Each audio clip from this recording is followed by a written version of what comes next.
না, এখন পর্যন্ত আশাই করছি না যে তাসকিন থাকবে না। আমরা আশা করছি যে তাসকিন সুস্থ হয়ে যাবে, প্রথম ম্যাচ থেকে অ্যাভেলেবল থাকবে।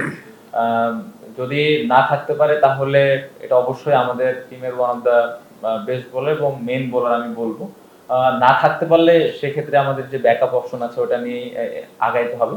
বাট অবশ্যই আমি যেটা আশা করি বা মেডিকেল ডিপার্টমেন্ট থেকে যতটুকু বুঝতে পেরেছি, আমার মনে হয় সে প্রথম ম্যাচ থেকেই খেলতে পারবে ইনশাআল্লাহ। এটা ব্যাকআপ নিয়ে এই মুহূর্তে আসলে চিন্তা না করে আমার মনে হয় যে সবাই যেন প্রস্তুত থাকে এবং ওই অনুযায়ী প্ল্যানটা করা হয়েছে। আপনি যদি দেখেন যে হাসান মাহমুদ টিমের সাথে হয়তো যাবে, তো ও যেন আস্তে আস্তে রেডি থাকে। অবশ্যই একটা তো থাকা ভালো। না, প্রথমত যেটা আপনি বললেন যে আমরা লেগ স্পিনার অনেকদিন থেকে খুঁজছিলাম, তো আলহামদুলিল্লাহ আমাদের খুব ভালো একটা লেগ স্পিনার এখন আমাদের টিমে আছে, যে রিসেন্টলি অলমোস্ট সবগুলা ম্যাচে পারফর্ম করছে, ব্যাটিং পাশাপাশি বোলিং পাশাপাশি ব্যাটিং। আর সবথেকে বড় কথা হলো one of the best fielder মনে হয় আমাদের টিমে। সো কমপ্লিট একটা প্যাকেজ।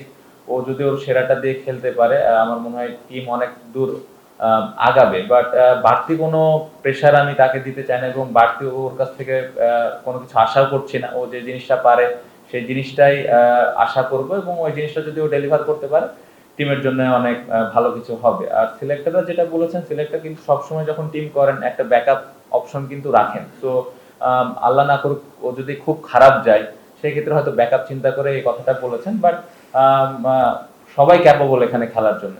হ্যাঁ, রিশাদের ব্যাটিং, হ্যাঁ অবশ্যই আমরা সবাই দেখেছি যে ও কতটুকু অ্যাবিলিটি আছে। সো ওর ওই ন্যাচারাল গেমটা যদি ওখানে যে খেলতে পারে তাহলে অবশ্যই টিম, তো ও যে জায়গায় ব্যাটিং করবে টিমে হয়তো এক্সট্রা একটু বেনিফিট হবে। সো ইনপুট যদি বলেন, আমরা সবাই মিলে ডিসিশন নিয়েছি এবং প্রত্যেকটা মিটিং এ আমি ছিলাম, কোচ ছিলেন, পাশাপাশি ৩টা সিলেক্টর ছিলেন। সো আমাদের সবার সম্মিলিত ডিসিশন এটা।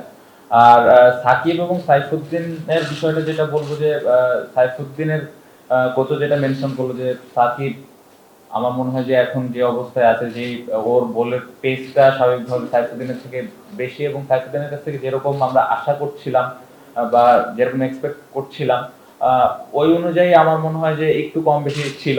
টোটাল যদি আমি বলতে চাই, আমি পুরো ডিটেইলে বলতে চাই না, বাট দুজনই খুব ক্লোজ ছিল। তো আমাদের কাছে সাইফুদ্দিনের বিষয়টা থেকে সাকিবের উপর একটু কনফিডেন্টটা বেশি মনে হয়েছে। ওভারঅল প্যাকেজ যদি আমরা চিন্তা করি এবং ওখানকার কন্ডিশন সবকিছু মিলে আমাদের কাছে মনে হচ্ছে যে সাকিব বেটার অপশন হবে।